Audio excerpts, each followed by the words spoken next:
Sometimes you're the speaker, sometimes you're in the chair, and I think it was this time last week I was chairing a discussion with Peter Sutherland and Justin Lin, who's the chief economist of the World Bank, and I got sick of reading out Peter Sutherland's titles: head of the World Trade Organization, chairman of Goldman Sachs, chairman of the London School of Economics. So I said, I'm sorry, Peter, I'm just going to have to leave some of the stuff out. And Peter got up and complained about the fact that I hadn't mentioned how he had taught Elvis to play the guitar, taught Chuck Norris how to become a black belt in karate. One of the things that you left out in that very nice introduction was that I used to work in the European Central Bank as an economist. I don't know if anybody here remembers, put up your hand if you remember the Y2K crisis. Yeah, that's a good start.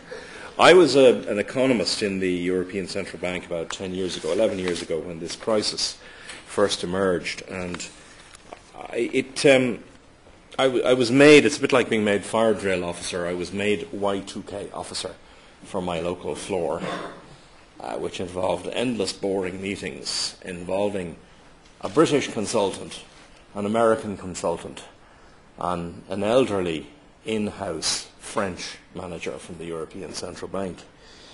And the British consultant would say something like this: you know, your computer systems are a bit out of date, you know, you're going to have to update all this stuff.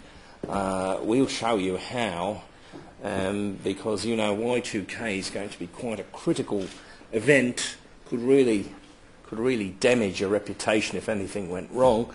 And you felt you were talking to Arthur Daly, and that if you didn't pay him a huge sum, he would make sure that your computer programs would go.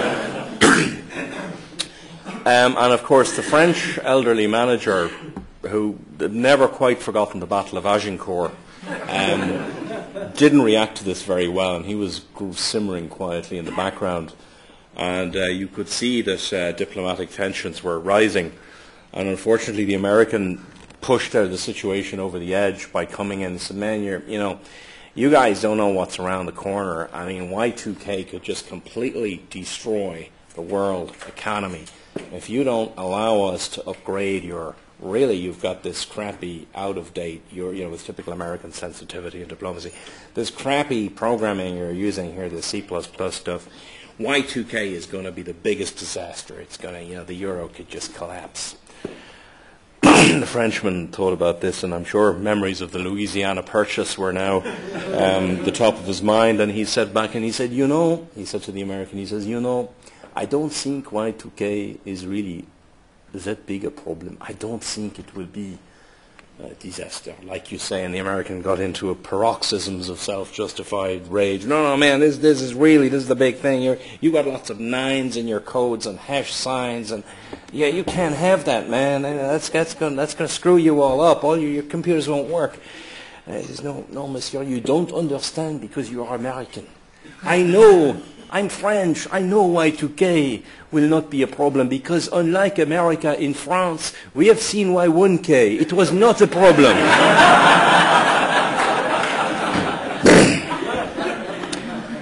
I had a hint of that sort of old world Europe, what Donald Rumsfeld would have disparagingly called old world thinking. About 5 years later, when I had become economics editor of the Irish Times, I had gone back to the ECB, but this time to interview another senior French manager by the name of Jean-Claude Trichet, who was president. And I won't quote him directly and I'm not quoting him directly because central bankers speak this sort of a cross between, I don't offend any Chinese people here, it's sort of a cross between Chinese and Greek. And what he basically said was, you are not doing as well as you think you are doing. This was November 2005. It was something about fiscal authority, what was it? It was financial regulatory authorities need to be more mindful of their responsibilities to monitor and act quickly, which means watch out. 4 years later, November 2009, I think it was, I was in his office again. Actually, we did the interview. I wasn't in his office. We were in the office of the governor of the central bank, where I was kindly let interview him again. Remember, this is now 2009 now. We're in the pits of recession. And again, there was some long-winded, tortured central bank speak sentence that he gave me. But the gist of it was, you know, you are not doing as badly as you think. And maintaining this balance in conversation isn't easy. But one other doctor, and I like the topic. Doctors, what is it? Doctors differ, patient die. There was one doctor by the name of Morgan Kelly on Monday who reckons the patient is already dead. There's no need to have a debate. I like Morgan on a personal level. I think he's got a brilliant mind. He's one of our most brilliant economists, but I respectfully reserve the right to disagree with him, particularly because my own experience of Morgan close to Halloween last year in Kenmare was he was due to speak, and I knew he had arrived when I was just leaving my hotel bathroom to go to his speech, but I decided to wash my hands before I did, and I knew he'd arrived when I turned on the tap and blood came out instead of water. I was then pursued by what I thought were zombies chasing me down the road. It turned out to be a few economists who had been drinking too heavily the night before. But I'm going to take issue with Morgan. Some of us now refer to him as Dr. Kevorkian.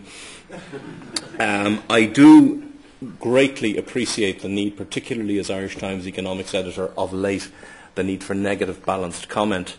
There was one bank economist who was writing for us when I was economics editor, and he was being a little bit too positive for our good and for his own good. I politely requested him not to continue writing for us, and with good grace he accepted that on the chin, and I brought in a few more negative commentators.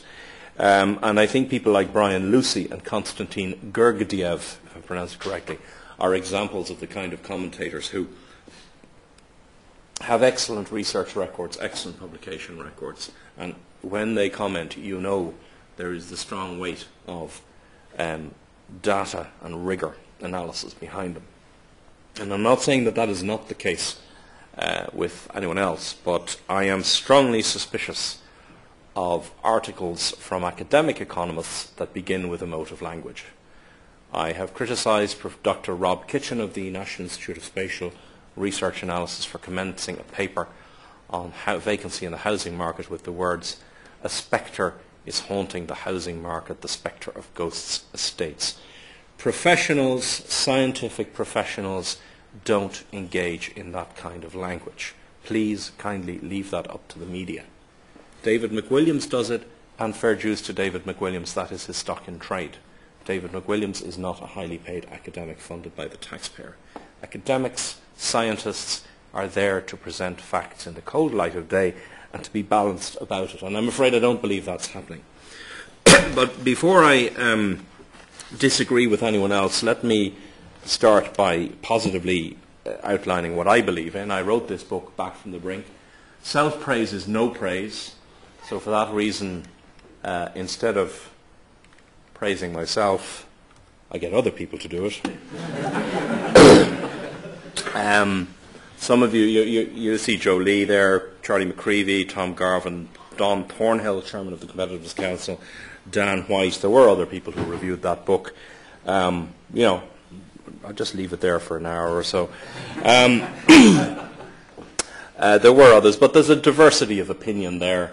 Charlie McCreevy was criticised for, once I said Charlie McCreevy had backed it, people said, aha, your book is backed by the man who created the crisis in the first place.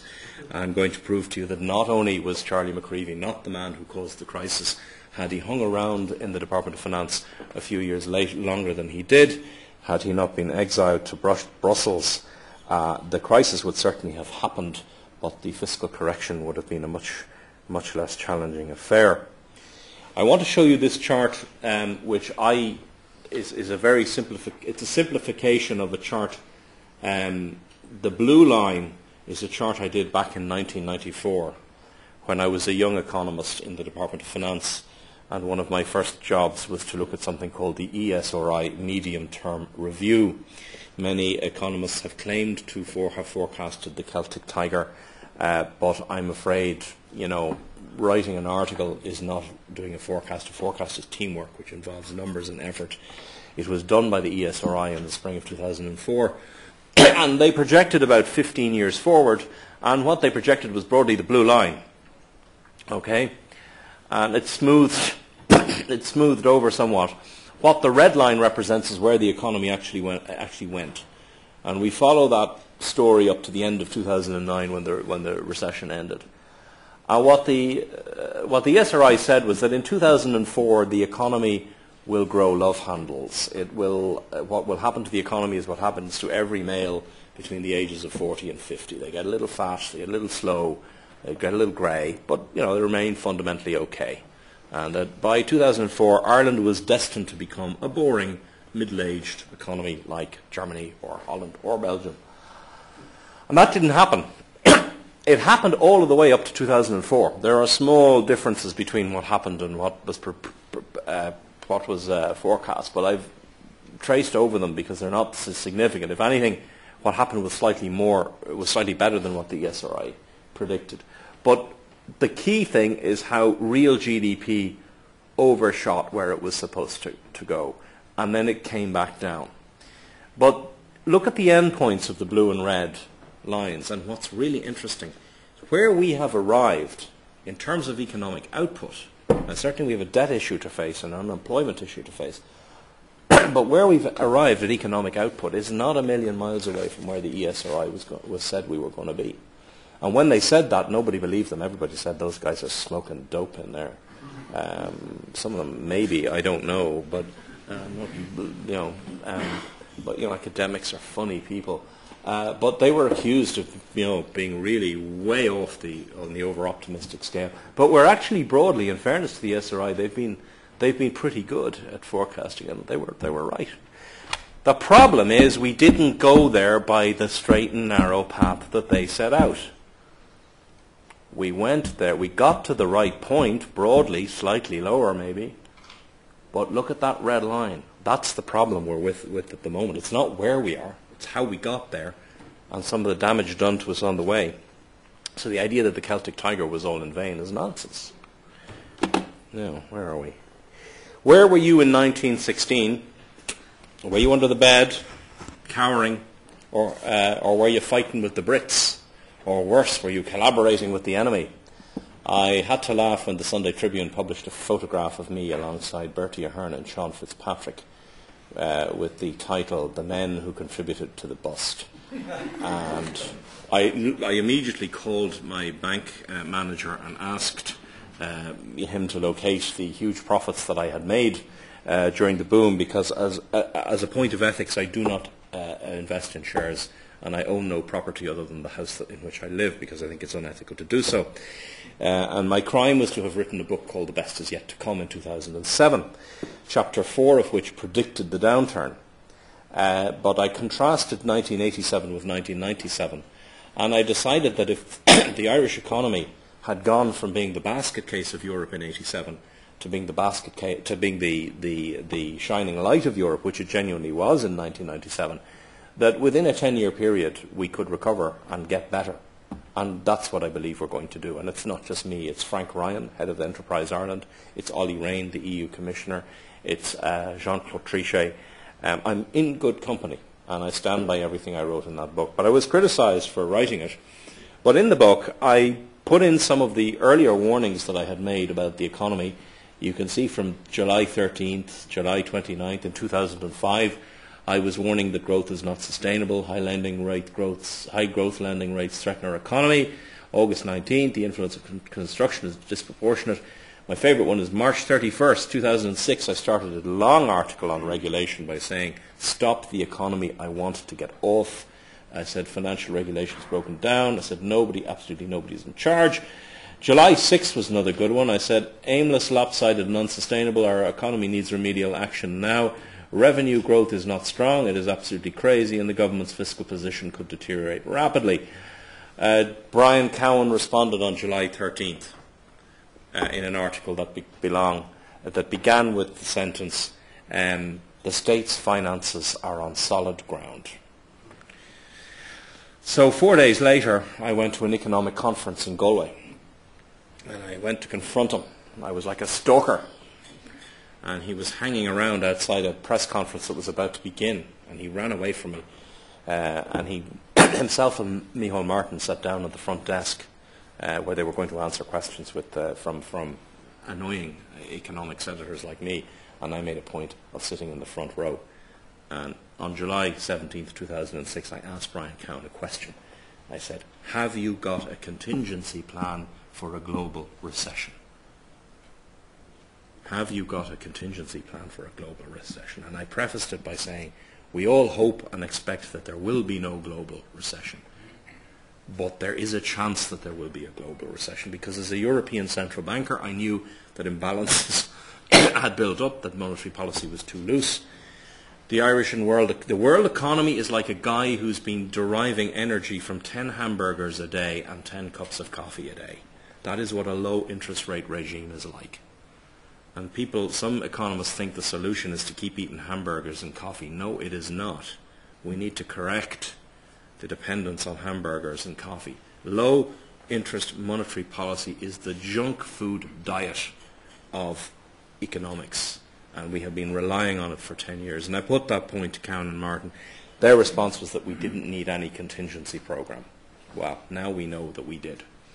In October 13th in 2006, I stood up at ISMA's annual conference. It was chaired by St. George, now departed, warning that a downturn will begin in 2008. Why do I mention all that point? Well, on Monday, Morgan Kelly was trading on his reputation as a guy who predicted the recession in 2007. I'm sorry to inform the many people who admire Morgan that 2007 was too late. You needed to be there in 2005. Why were the... I should mention in the May 2007 election, I was screaming like a madman at Enda Kenny and Brian Cowan and Pat Rabbitt and anyone who would listen at the election for manifesto press conferences that their manifesto assumptions that the economy would keep growing by 4.5% a year between 2008 and 2012 were completely insane. And it is a damning indictment of our established parties that the supposedly long-haired, dope-smoking, muesli-eating weirdos in the Green Party were actually the only people who were coming along and saying, actually, we need to reduce our forecasts. And in fairness to them, the Green Party was the most prudent party of all. What was really got my eyes out on stalks was that the progressive Democrats came along saying, no, growth is not going to be 4.5% a year, it's going to be 5.5% a year. So much for that party's reputation for fiscal prudence, and good riddance to it, in my view. So the economy's recent performance, I wrote, was not the stuff on which sustainable growth is based. Why weren't these warnings heeded? And of course, it wasn't just me. There were other people. I think the most effective people who were warning was the ESRI. They didn't jump up and down about it. They just stated the facts, but nobody was listening. Well, I think two things are the cause. The Irish disease, and I'm going to talk a little bit about that later, because I think we have to... economics is like medicine. It is very akin to medicine. You're dealing with human beings. You have to exercise judgment. You have to look into the patient's, so I suppose, non-clinical history, the emotional backdrop, the personal history. All that kind of intangible stuff is important. I'm going to talk about that later. But the second reason is what I call the boy who cried wolf syndrome. We've all heard of the boy who cried wolf, who went into the village saying, there's a wolf, there's a wolf. And he was doing it to get attention. That's what young children do. Getting attention is the prerogative, attention-seeking behavior is the prerogative of a 5-year-old child. Unfortunately, it became a trait in many, many economic commentators. Look at me, Daddy, I predicted a recession. Well, if you predicted a recession using numbers and quantitative analysis in 2005, then fine. But if you were jumping up and down in 1994 or 1995 when the Celtic Tiger had only begun to really get going, and you were indulging in self-promotional publicity seeking, I'm sorry, and the over-reliance on emotion and rhetoric rather than facts meant that by the time the real wolf came, nobody wanted to hear the message anymore. We had warning fatigue.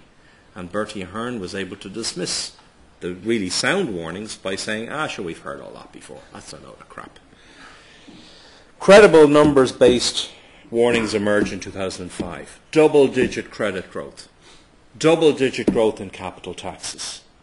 1 in 7 people working in construction, 1 in 5 males working in construction, 1 in 3 males outside Leinster working in construction.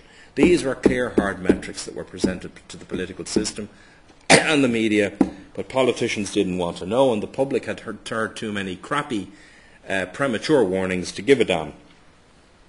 Now let's talk about the Irish disease in detail. Actually, no, first of all,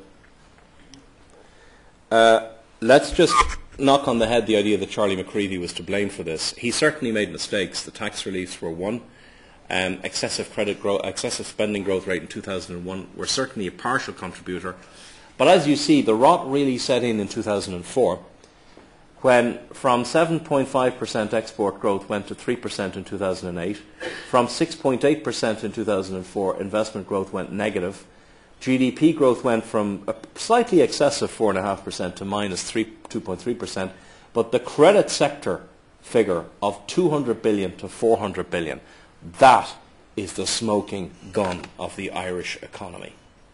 The financial regulator was not perfect up to 2004, but after 2004 it became utterly delinquent. And construction employment was slightly excessive. But then again, and the economy was growing rapidly and our population was growing rapidly and many young people couldn't find houses to live in. So that construction employment figure was probably ballpark correct, but it was slightly excessive. But look at what happened. In the next 4 years it went up to 285,000, which is insane. So really it's what I call the Inchydoney era. Remember when Charlie Haughey came out of a meeting of the Fianna Fáil Parliamentary Party in September 2004 and announced that he was a socialist? Okay. And suddenly, actually more than socialist, it was almost Stalinist, because Charlie McCreevy was mysteriously exiled to Siberia, airbrushed out of the Politburo paintings that you saw on the wall. Mary Harney was then exiled to the Ministry of Health, from whence she has never emerged. That gulag has consumed the brightest and best people in the country. And poor old Seamus Brennan was humiliated by being demoted from transport, where he was trying to take on the transport unions and actually get the public transport union transport system working. He was demoted to arts, sports and tourism. And the transport unions have committed an own goal, because I believe within 3 or 4 years our transport system will be totally privatised. I don't believe that's the best solution, but it's the only solution that's going to happen, because they didn't listen to them, they didn't reform. And our transport system is a damning indictment of a disease called social partnership, which has destroyed the dream of what Eamon de Valera had, which was a good dream of a public sector that actually worked for people rather than for vested interests. Let's look at the economy, where we're at now, where we're going, and then let's come back to the Irish disease. I've been watching too many American home box office productions, like Rome is really great, and The Sopranos. I love The Sopranos. The latest one is The Wire. I don't know if you've seen it, but I'm picking up Afro-American Baltimore slang. And the 3 questions I'm going to throw at is: where are you at, what's up, and what's going down? So, oops, that wasn't meant to happen. Hold on. Giving you a sneak preview here. Here we are. Where are you at? Well, as I predicted in the Sunday Independent, 14th of November 2008, credible scenario for the economy is this: much of the growth between 2005 and 2007 was fool's gold, should never have happened. But with house prices, employment levels and tax revenues heading back to where they were in 2005, most of the froth will have been blown off the economy by the middle of next year. I was wrong about house prices, but I think the reason I was wrong about house prices validates my approach, because I was right about everything else. Output, Q3 2005, GDP is 41.2 billion. With GDP now settling, it's basically flat at the moment, and it's flat at 41.3 billion as of the second quarter of 2005. That's just a shade away from where it was in the third quarter of 2005. Employment, 1.86 million as of the second quarter of 2010. back to where it was exactly 5 years before. Well, almost exactly back where it was exactly 5 years before. Exports almost back to the average 2007 level, and that's reassuring that our export performance is one of the best in the world and is back at peak levels. Industry also back at 2000 levels. Retail sales, there's an interesting figure. Retail sales is back to August 2005 levels. That tells you that but for retail sales, and we'll talk about that in a minute, the economy would be growing much more strongly. Output is predicted to rise by 0.25%, according to the government forecast produced last week. Employment is stabilising, and unemployment has fallen for the second month in a row. That's the latest live register figures.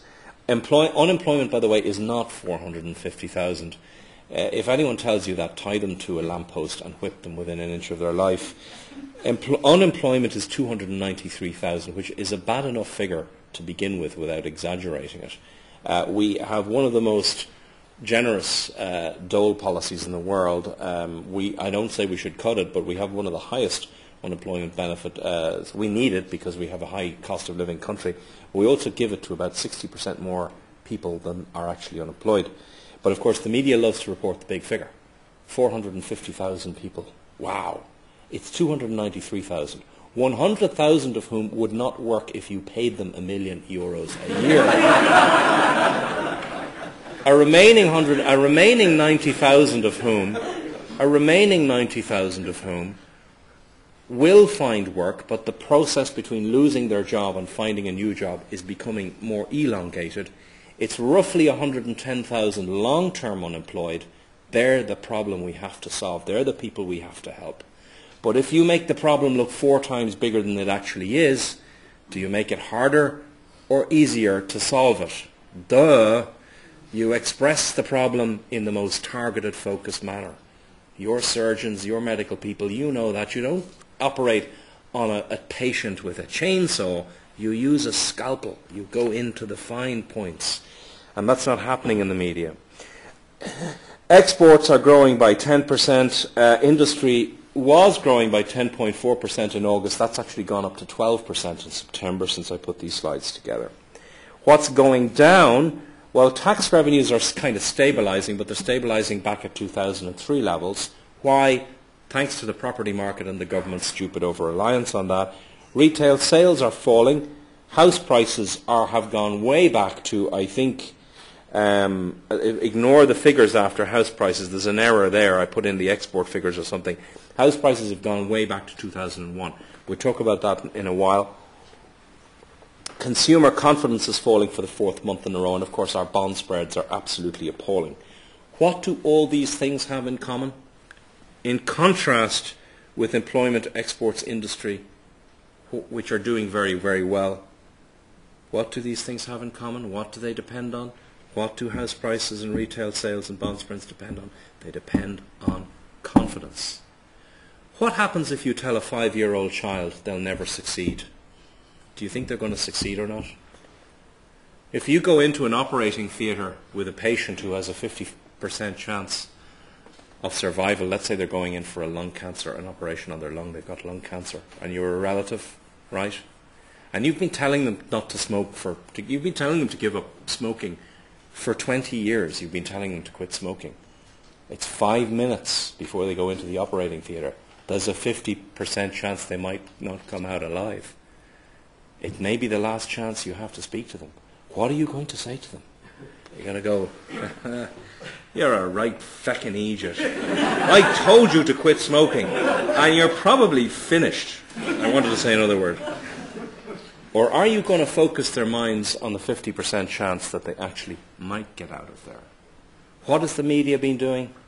In my view, the media has been indulging most of it in a self-righteous, self-promoting, and self-indulgent festival of fear. Of course you've got to report the negative stuff. Of course you have to do it. But you have to report the positive stuff as well.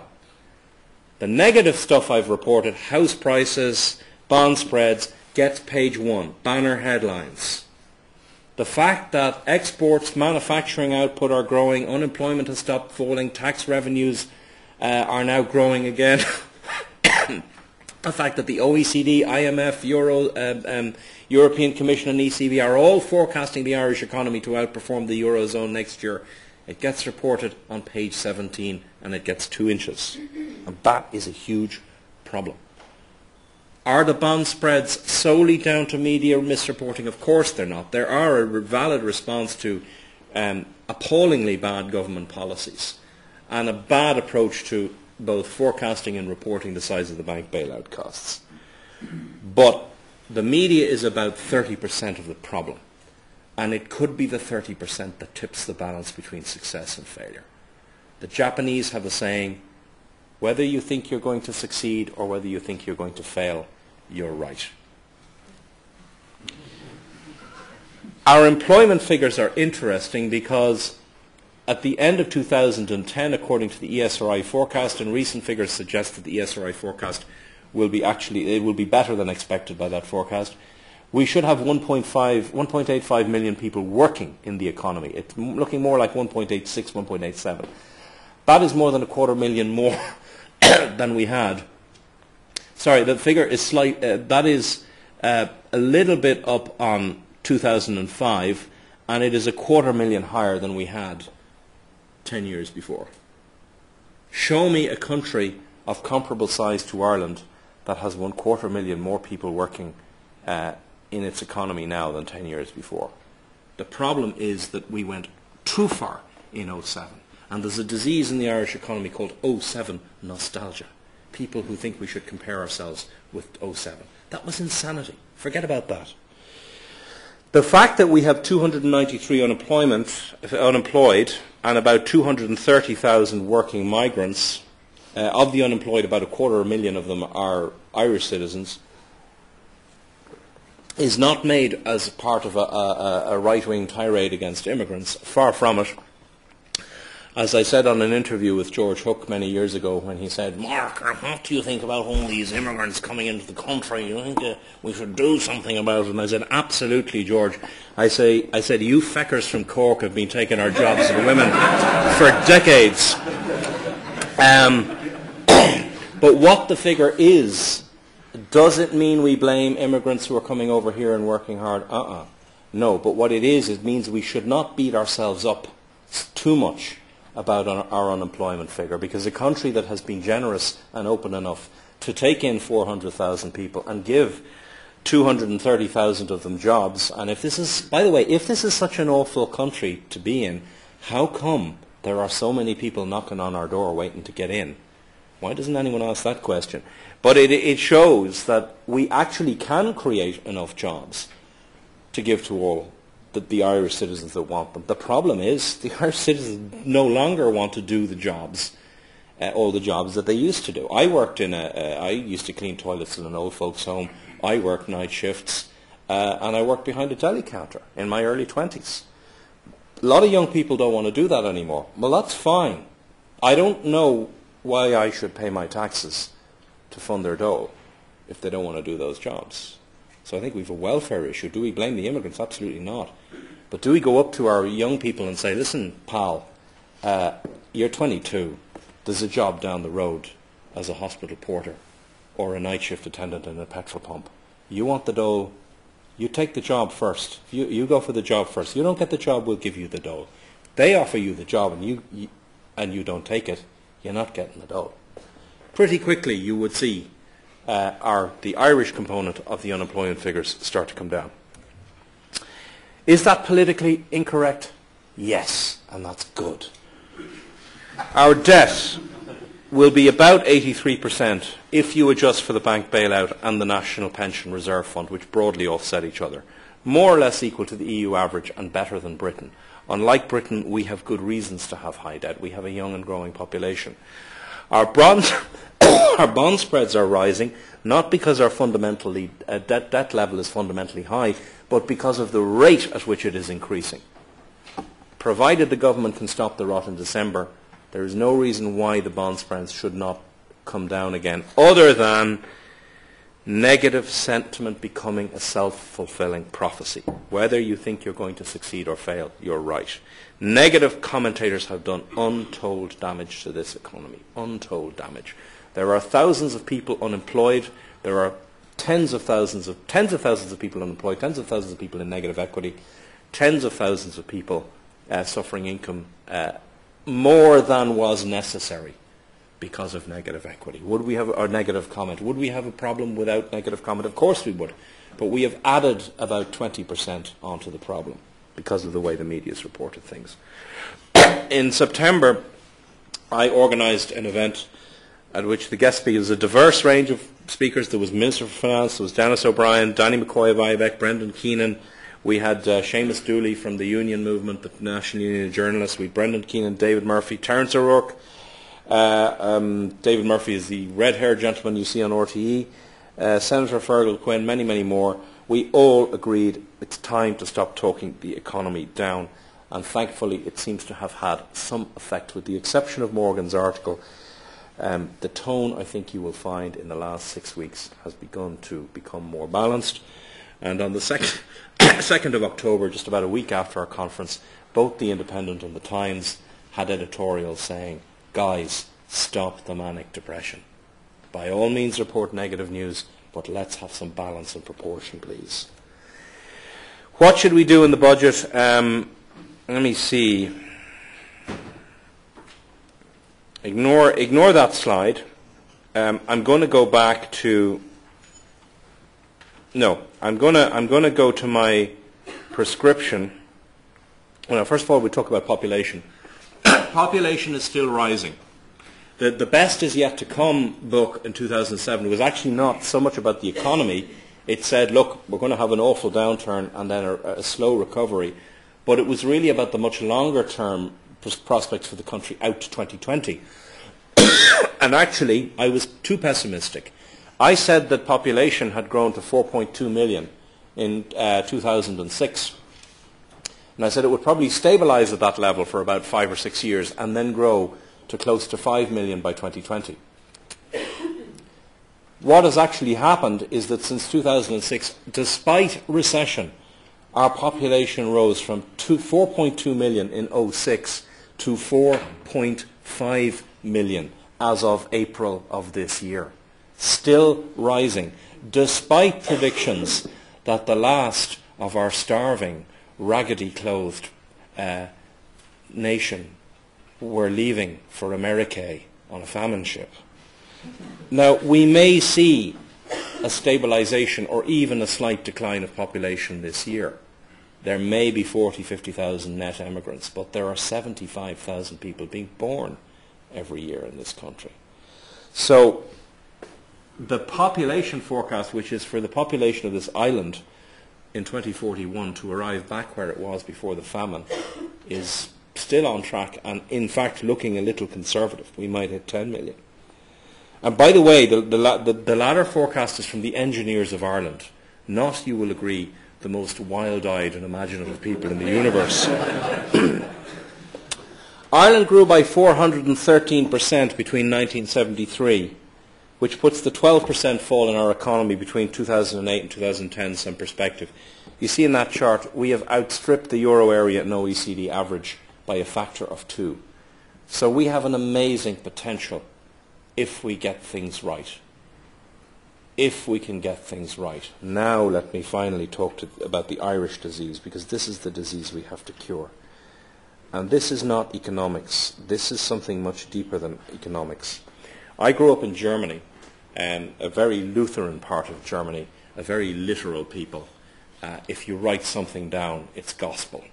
That's what Lutheranism is. They don't believe in the worship of the saints or idolatry or anything like that. They have a Bible that Luther wrote, and they believe in what's written in that Bible. I'm not saying they're always right, but the Germans are interesting because they have 2 words.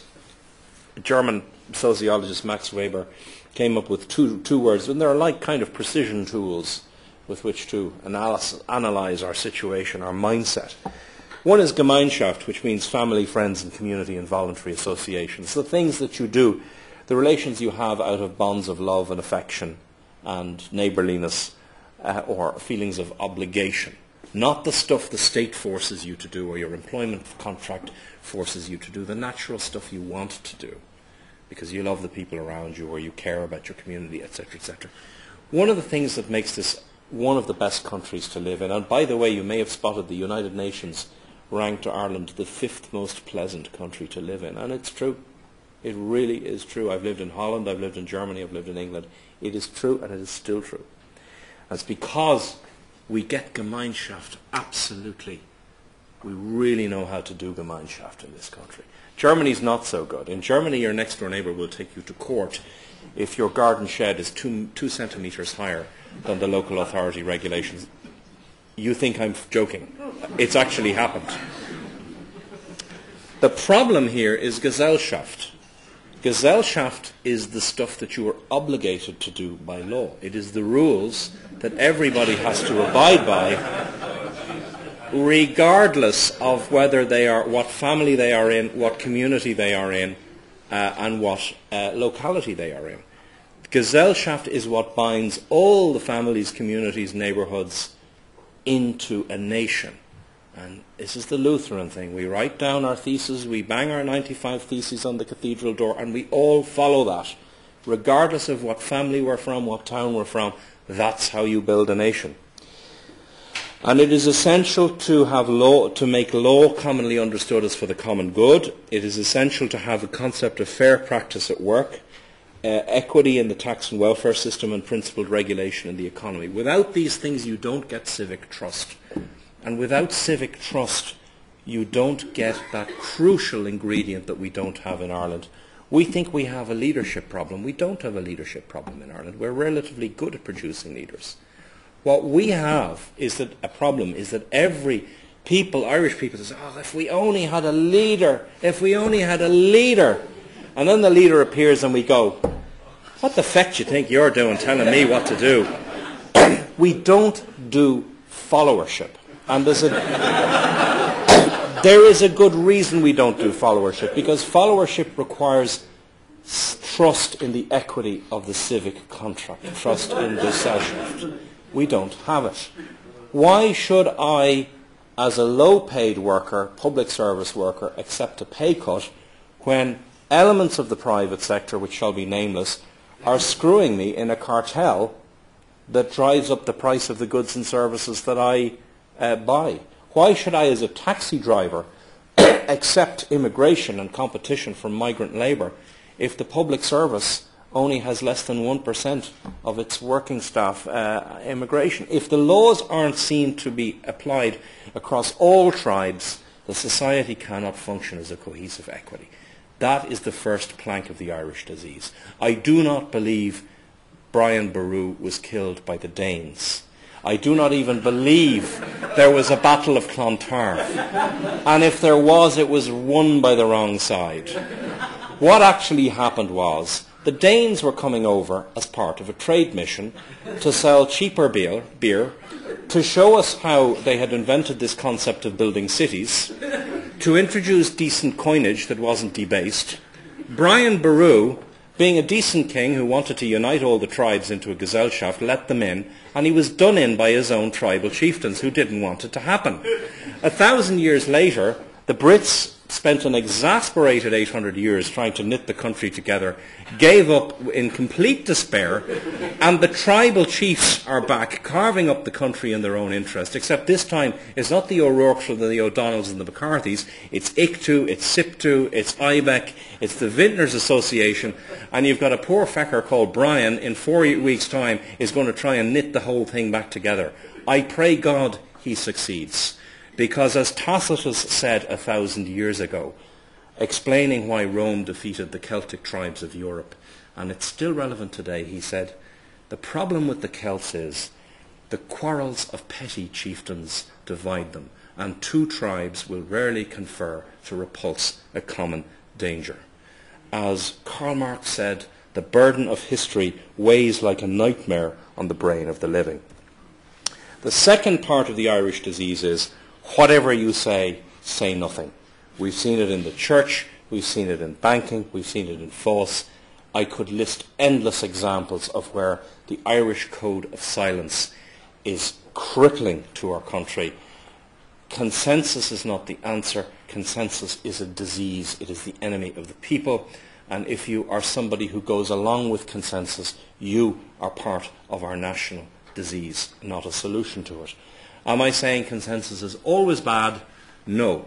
Once a thorough debate has happened, then you have the consensus. But moving from one wrong-headed consensus to the other, without debate, without dissension, without argument that is robust, that is national insanity. And it is exactly why we've gone from over-optimism to over-despair. The third part of the disease is our STV, is our electoral system. Single transferable voting, STV, sounds like a sexually transmitted disease. It's actually much, much worse than a sexually transmitted disease. It is what allows the tribal chieftains the power they need to drive a wedge through every single government decision making, the power of the floating vote. This is it. We live in a dictatorship of the floating voter, and the floating voter is less than 10%. And the floating voter is usually always the selfish interest group mobilized by their association, professional association or union.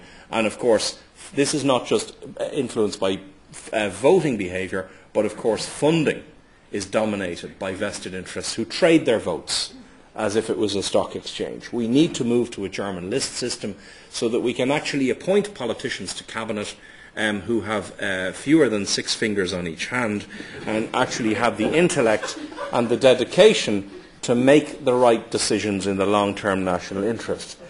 I agree with the Green Party that banning hare coursing is cruel. I think the same compassion towards animals should be extended towards abolishing multi-seat constituencies, because the fact that colleagues from the same party have got to spend most of their time stabbing each other in the back isn't conducive to the kind of long-term national thinking we need in the Dáil. Do we need a Senate? Yes, we do, but it's a lapdog at the moment. We need it to be a watchdog. We need to elect it at intervals with the Dáil. So in the middle of the Dáil term, the Senate should be elected so that it is not a rubber stamp, and it needs to be direct franchise. And then we can do wonderful things. We can give representation to the diaspora. We can give representation to people from the north of our country. I don't buy the terminology Northern Ireland. It is stupid to have a border running through the north and south of our country. Both sides of that border are dysfunctional. We need to reinvent the debate on national unification. It should happen. It is stupid that the partition is being accepted. But the case for partition is not a sectarian one. It is that an island of 6 million people, whatever colour they paint their curbstones, I don't care.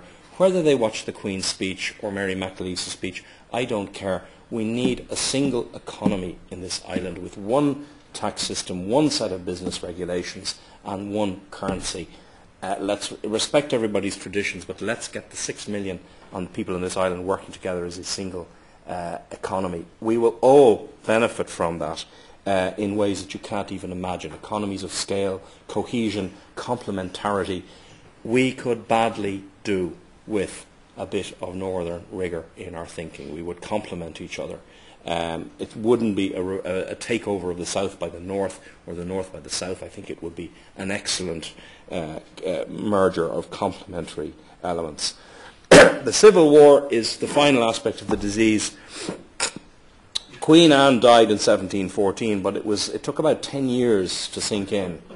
A lot of people thought that rumours of her death were a conspiracy by the Hanoverians to get the Stuarts off the throne. Well, the Hanoverians were conspiring to get the Stuarts off the throne.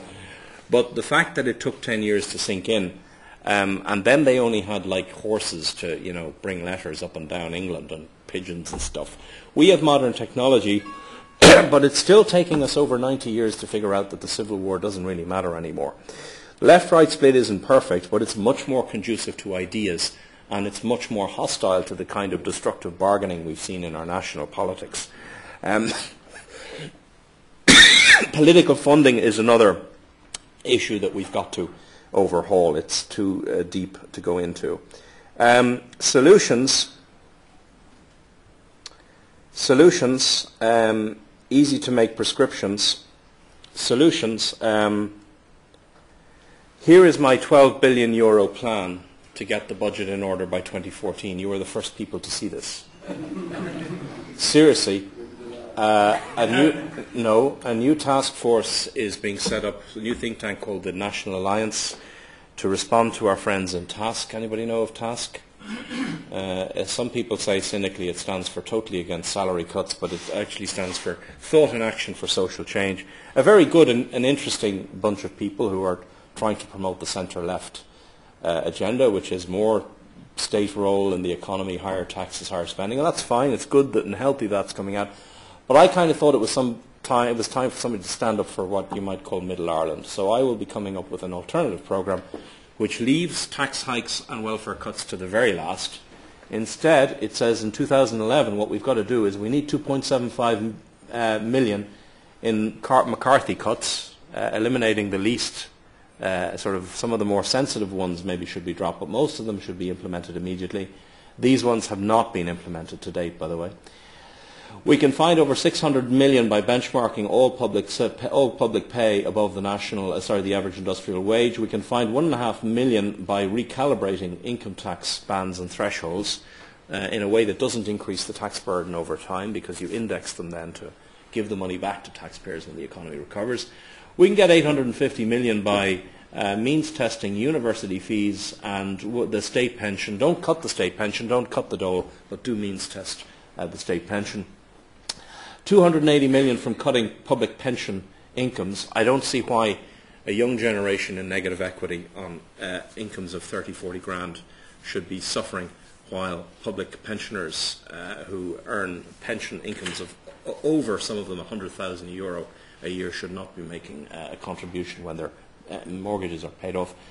Then you can turn around to the markets and get your bond haircuts. Then you can make the Anglo bondholders pay a price. The reason we couldn't do it to date is because we didn't have our fiscal house in order, and the interaction of a fiscal crisis and a bond default would be very, very serious indeed.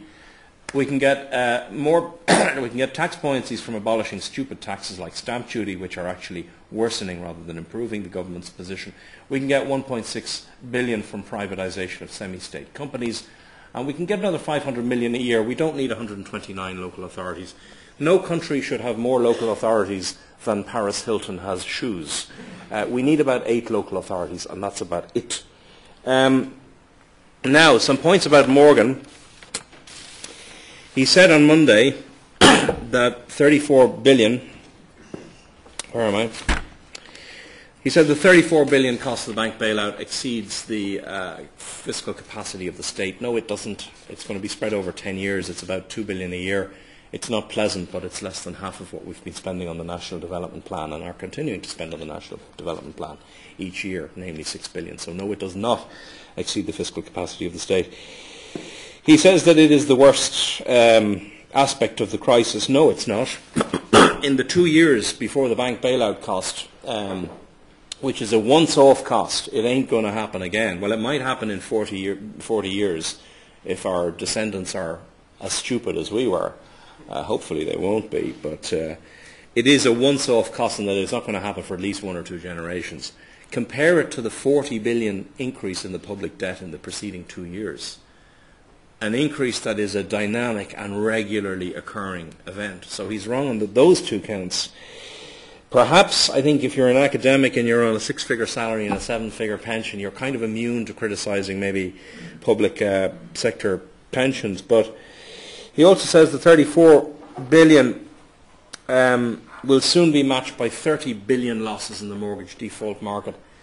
I beg to disagree. The commercial property loans were a very high-risk investment in a very narrow sector of the economy. The mortgage exposure is diversified across mortgage holders, and therefore it is much more broadly spread across different sectors of the economy. But the most damning indictment really is that he says at the end of his articles he has no solutions. Well, by all means, let's have robust negative criticism. I'm all for that. But if you've got no solutions, get off the pitch. Because there are too many people who have criticisms and solutions, and we need to focus on them.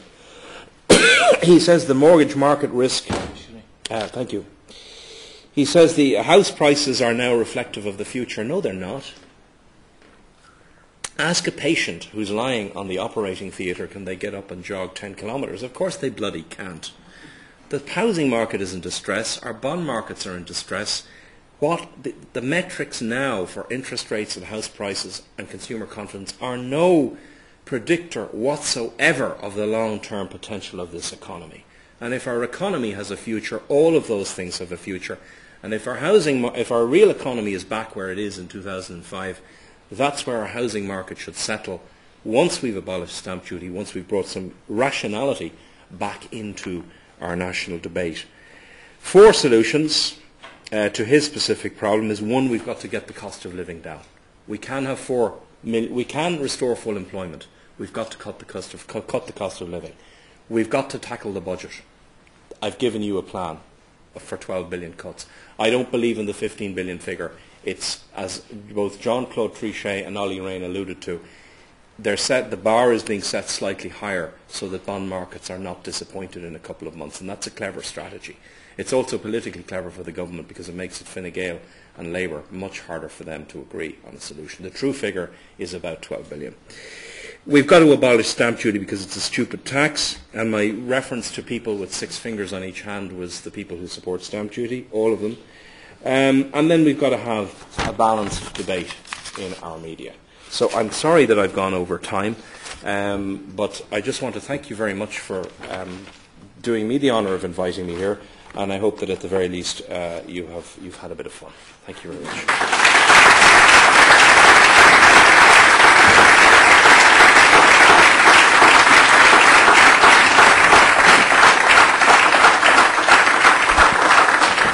So Marc, thank you very much for a wonderful talk.